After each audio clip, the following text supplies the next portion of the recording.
This quarter we saw trade tensions between the US and China escalate, rattling markets because of its potential impact on global growth.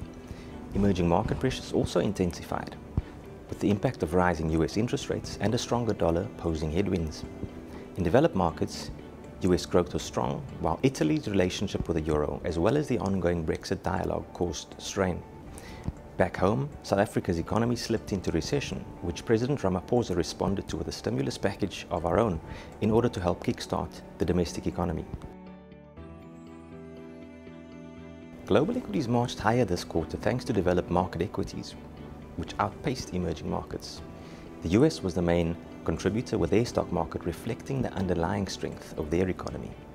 Emerging market stocks, on the other hand, were weaker, affected by general risk aversion as well as some country-specific factors such as Turkey and in Argentina. Closer to home, South African stocks followed emerging stocks lower, with many of our industrial shares experiencing significant weakness.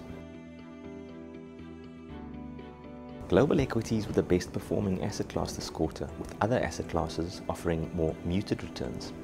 Offshore exposure in general proved beneficial, with currency movements offering a boost to global allocations when measured in rand terms.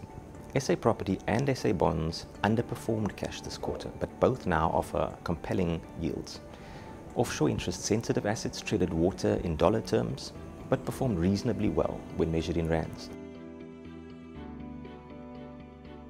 Global growth has fallen out of sync this year, having reached a plateau of 3.7%. The US economy has accelerated, given their fiscal stimulus in the form of tax relief as well as increased government spending. Other developed markets, however, have slowed. South Africa, unfortunately, has gone backwards. Growth forecasts for 2018 have been revised materially lower to under 1%.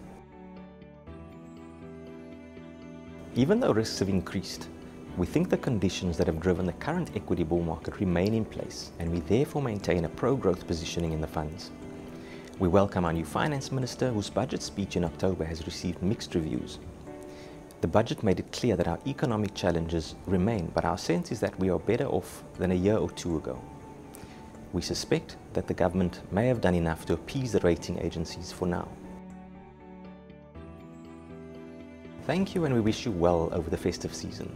For more detail on our current thinking, please read the latest edition of Talking Points, which you'll find on our website.